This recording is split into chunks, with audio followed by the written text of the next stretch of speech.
वह खून कहो किस मतलब का जिसमें उबाल का नाम नहीं, वह खून कहो किस मतलब का आ सके देश के काम नहीं। नमस्कार, स्वागत है आप सभी का आपके अपने ही चैनल एक्सेलेंस लर्नर्स में।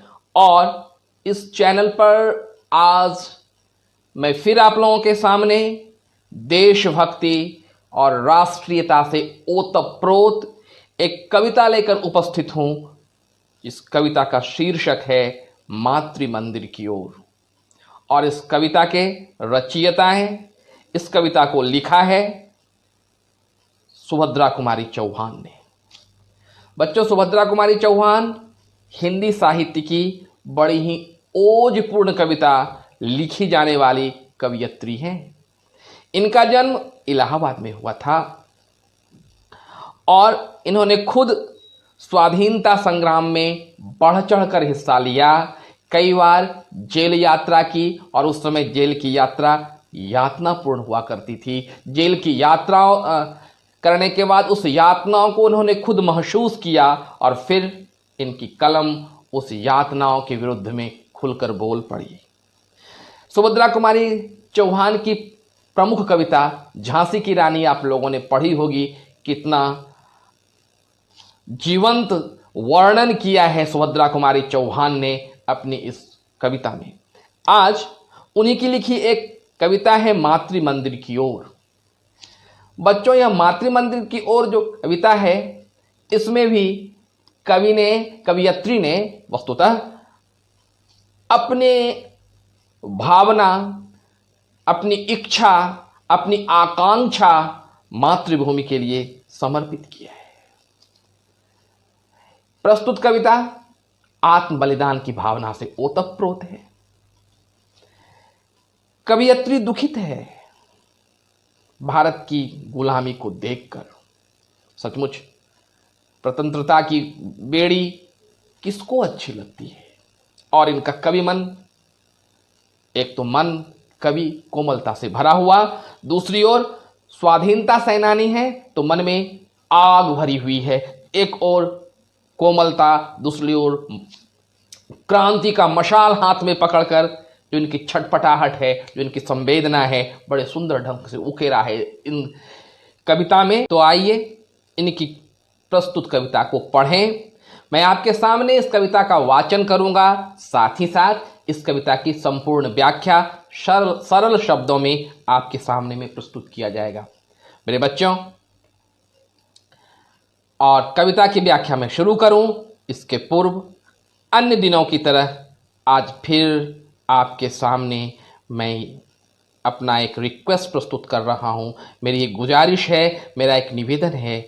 जो लोग मेरे इस चैनल पर अभी के अभी जुड़े हैं, नए हैं, और जिन लोगों ने अब तक मेरे इस चैनल को सब्सक्राइब नहीं किया है, प्लीज़ चैनल को सब्सक्राइब करें, क्योंकि आपके लिए मैं हर एक दिन यहाँ से कुछ न कुछ आपकी पाठ्य सामग्री को प्रस्तुत करता हूँ, ताकि आपकी पढ़ाई इस कोरोना के भीषण काल में भी समुचित रूप से जारी रहे। तो फिर देर किस बात की, चलिए चैनल को सब्सक्राइब कीजिए, बेल आइकन को प्रेस कीजिए, ठीक है। तो आइए देखते हैं सुभद्रा कुमारी चौहान द्वारा रचित देशभक्ति से ओतप्रोत उनकी यह कविता। व्यथित है मेरा हृदय प्रदेश, चलूं उसको बहलाऊं आज, बताकर अपना सुख दुख उसे हृदय का भार हटाऊं आज। कवि मन व्यथित है, व्यथित मतलब दुखित है।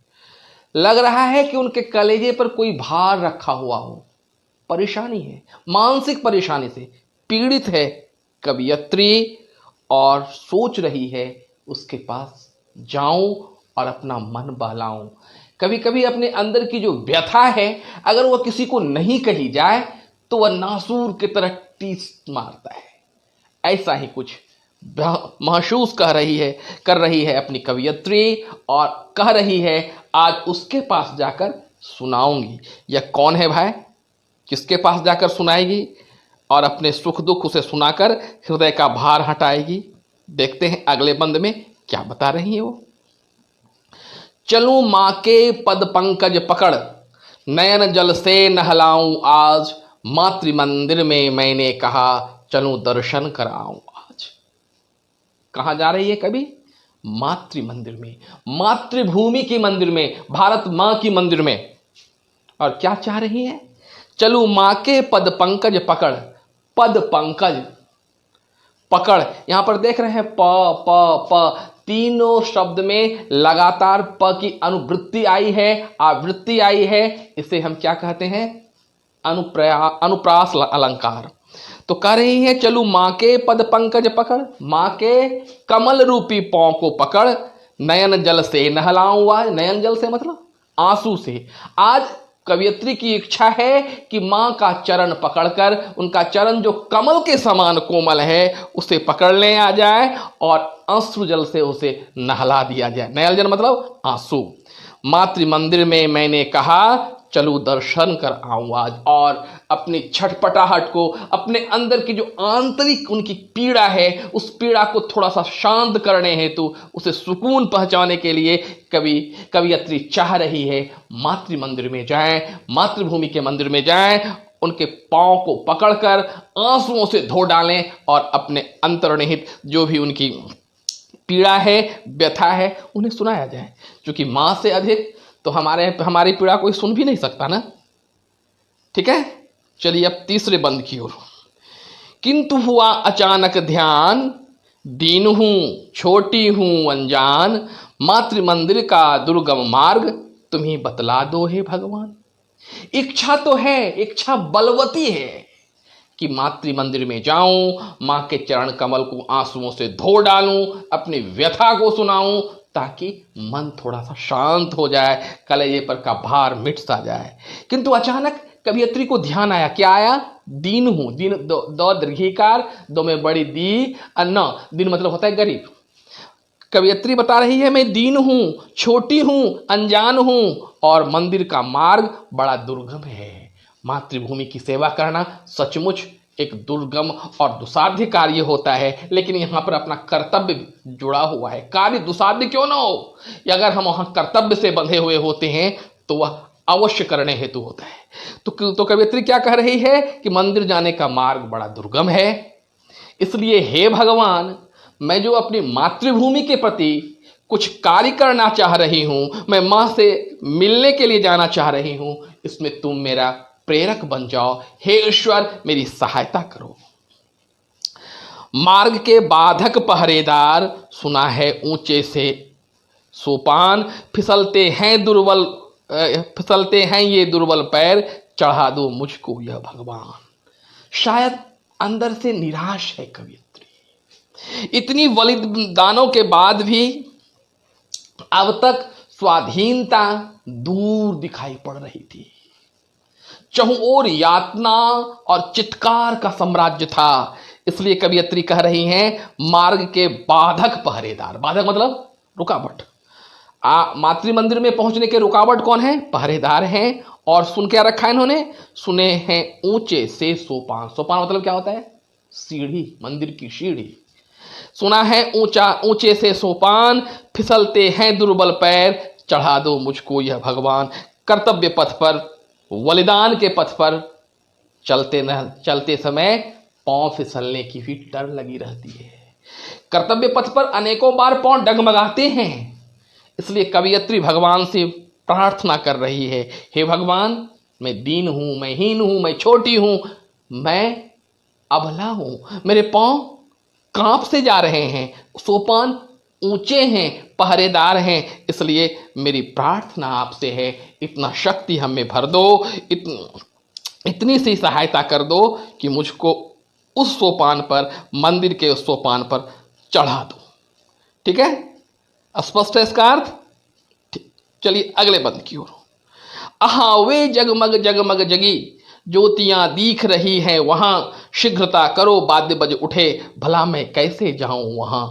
आहा वो जगमग जगमग जगी, प्रफुल्लित हो गई। मंदिर पहुंची नहीं है, मंदिर को दूर से ही देख पा रही है कवियत्री, मंदिर की ज्योति दिखाई पड़ रही है और मन में उल्लास सा भर गया है और कह रही है शीघ्रता करो, हे भगवान लेट मत करो, शीघ्रता करो, क्योंकि वाद्य बज उठे हैं। वाद्य यहां पर दो अर्थ को अपने अंदर में समेटे हुए है।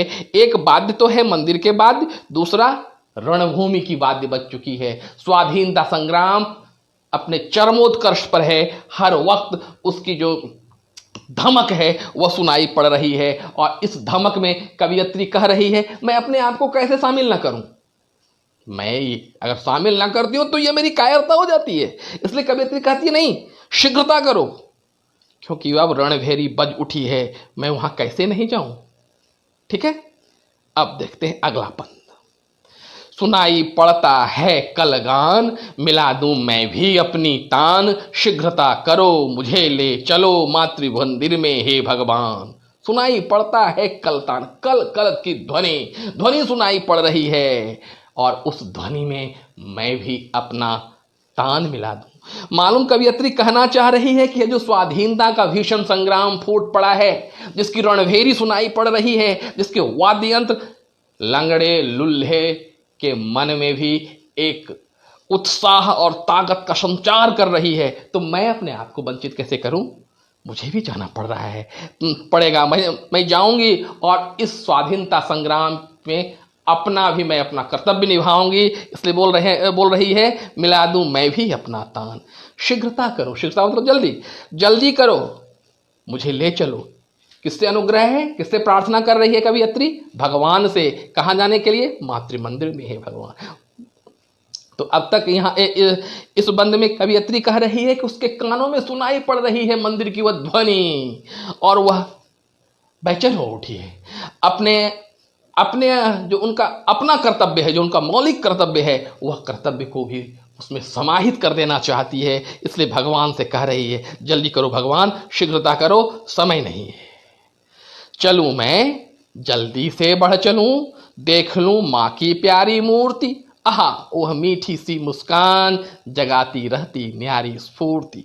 मंदिर अब तक नहीं पहुंची है कवियत्री, लेकिन मूर्ति का जो एक अवलोकन, एक जो चित्र उनके मन में, एक भित्ति से उनके मन में जो खींची ली आ रही है, एक बिंब का जो निर्माण उनके मानस पटल पर हो रहा है, उसे देखकर वह अभिभूत सी हो जा रही है और कह रही है कितना सुंदर है मां की मीठी मुस्कान। और उनकी वह मुस्कान जो न्यारी है स्फूर्ति जगा जाती है, मतलब उत्साह जगा दे देती है ना, स्फूर्ति पैदा कर देती है। ठीक है, चलिए अगले बंद को देखते हैं। उसे भी याती होगी याद। वस्तुतः हम संतान हैं, तो यदि मैं मां को याद कर रहा हूं तो मां भी मुझे याद कर रही होंगी, है ना। तो कवियत्री भी कह रही है उसे भी आती होगी याद, उसे हाँ आती होगी याद, नहीं तो रूठूंगी मैं आज, सुनाऊंगी उसको फरियाद। कलेजा मां का मैं संतान, करेगी दोषों पर अभिमान।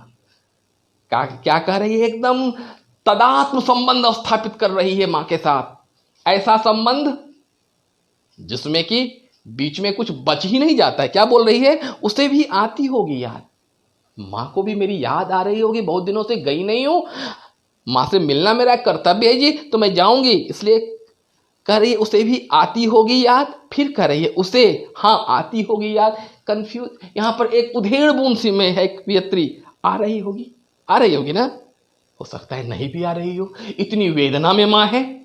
चहु और चित्कार को सुन सुनकर शायद मेरी याद एक क्षण के लिए भूल गई हो। तो कवियत्री यहां पर थोड़ा सा पेशो पेश में है, लेकिन आगे वह कहती है अगर भूल गई होगी तो मैं भी रूठ जाऊंगी। हाँ जी, अधिकार है मेरा मां से रूठ जाने का, है ना, नहीं तो रूठूंगी मैं आज, सुनाऊंगी उसको फरियाद। फरियाद मतलब दुख, अपना दुख सुनाऊंगी। कलेजा मां का मैं संतान, मैं क्या हूं, मां का कलेजा हूं, मां का हृदय हूं, मां की धड़कन हूं। और मां तो ऐसी होती है जो दोष क्या निकालेगी मेरा, वो तो मेरे दोष पर गुमान करेगी, अभिमान करेगी। मां ही तो है जो हमारे दोष में भी गुण को छान कर निकाल लेती है। इसलिए कवियत्री कह रही है माँ को याद आती होगी जरूर, लेकिन फिर उधेड़ बुन अगर नहीं आती होगी तो मैं रूठ जाऊंगी, है ना। एक मचलना, एक एकदम रक्त का संबंध बता रही है, खूनी रिश्ता बता रही है अपनी माँ के साथ। अगर माँ ने याद नहीं किया तो मैं रूठ जाऊंगी। क्यों? मैं माँ का कलेजा हूं, माँ की धड़कन हूं, मैं माँ की संतान हूं, और माँ मुझे रूठ नहीं सकती, क्योंकि माँ तो दोषों पर भी अभिमान करती है। फिर आगे, मातृवेदी पर घंटा बजा, चढ़ा दो मुझको हे भगवान, सुनूंगी माता की आवाज, रहूंगी मरने को तैयार, कभी भी उस वेदी पर देव न होने दूंगी अत्याचार। अब तक उधेड़बुन में थी कवियत्री, जाऊं तो कैसे जाऊं, माँ याद कर रही है या नहीं कर रही है। लेकिन जो ही घंटा की वह आवाज सुनी तो कवियत्री को लगा यह अंतिम आह्वान है, और फिर तो कोई उधेड़बिन बुन बची ही नहीं, और कवियत्री ने घोषणा कर डाली, मातृवेदी पर घंटा बजा, चढ़ा दो मुझको हे भगवान। उत्कर्ष करने के लिए, अपने आप को समर्पित करने के लिए मातृभूमि की वेदी पर वो तैयार हो चुकी है। और क्या कह रही है, भगवान मुझे चढ़ा दो तो फिर क्या होगा, सुनूंगी माता की आवाज, रहूंगी मरने को तैयार। अगर मरकर मां की आवाज को सुनने का मौका मिला तो मैं उसके लिए तैयार हूं, परंतु मेरी मां पर कोई अत्याचार हो या मैं कतई बर्दाश्त नहीं कर सकती, कभी नहीं, कभी भी उस वेदी पर देव न होने दूंगी अत्याचार। फिर इसी बात को दोहरा रही है, न होने दूंगी अत्याचार, चलो मैं हो जाऊं बलिदान, मातृ मंदिर में हुई पुकार, चढ़ा दो मुझको हे भगवान। भगवान से कह रही है आज मां के चरणों में बलिदान होने का समय आया है। मां पुकार रही है, और पुकारने के इस समय में जब मां पुकार रही हो, मैं आवाज न लगाऊं, मैं अपना कर्तव्य न निभाऊं, यह हो नहीं सकता। न होने दूंगी अत्याचार, चलो मैं हो जाऊं बलिदान, मातृ मंदिर में हुई पुकार, चढ़ा दो मुझको हे भगवान। और भगवान से वह कह रही है अपनी अंतिम इच्छा कि मां की पुकार आई है, इसलिए मुझे बलिदान होने में जरा भी झिझक नहीं है। मैं बलिदान होने के लिए, बलि वेदी पर चढ़ जाने के लिए मुस्कुराते हुए बिल्कुल तैयार हूं। तो बच्चों, यह कविता मातृभूमि की भक्ति से ओतप्रोत है। वीर रस की यह कविता जोश जगा जाती है। पढ़ते वक्त एक अजब सी भावना हमारे अंदर प्रकट कर देती है, जो वीर रस की कविता का मूल गुण है ना। तो मुझे पक्का विश्वास है आपको यह कविता समझ में आ ही गई होगी। इस कविता के संबंधित जो भी व्याख्या है, जो इसका भावार्थ है, वह लिखकर भी मैं आपके अपने डिस्क्रिप्शन बॉक्स में रख दूंगा, ताकि आप लोग उसे देखकर अगर अपना नोट बनाना चाहें तो बिल्कुल बेहतरीन ढंग से आप बना सकते हैं। फिर अब जाते जाते आपकी बारी, आपको याद करा दूं कि आपको यह चैनल सब्सक्राइब भी करना है, और वीडियो अगर आपको अच्छा लगे तो बस लाइक बटन प्रेस कर दीजिए, ठीक है। तो मिलते हैं अगली बार कुछ नए पाठ्यक्रम के साथ, तब तक धन्यवाद।